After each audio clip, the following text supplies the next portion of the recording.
All right, guys, we're using our Moolan Steam Mop. It's got all these different attachments, and we're putting all these other attachments to use. So you may be familiar with the Steam Mop to get your floors, and yes, we're using that for our wood floors. But for all these other attachments, this is gonna come in really handy, cleaning around your sink, in your kitchen area, cleaning your microwave.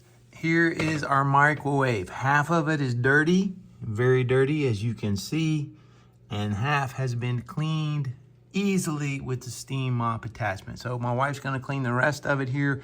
Let's take a look and see how it does.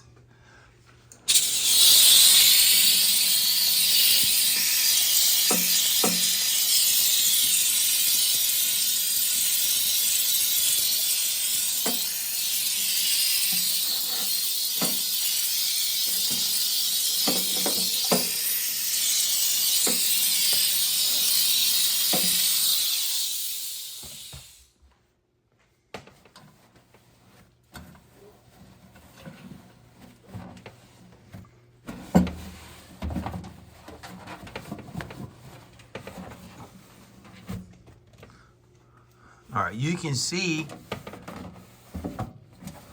not bad at all, right? So the Steam Mop gets everything loosened up, and just come back in with some paper towels and wipe it all out. And we got a little bit more work to do, but obviously a whole lot better than it was. So this is gonna be a big help here at our house. Maybe this will work for you.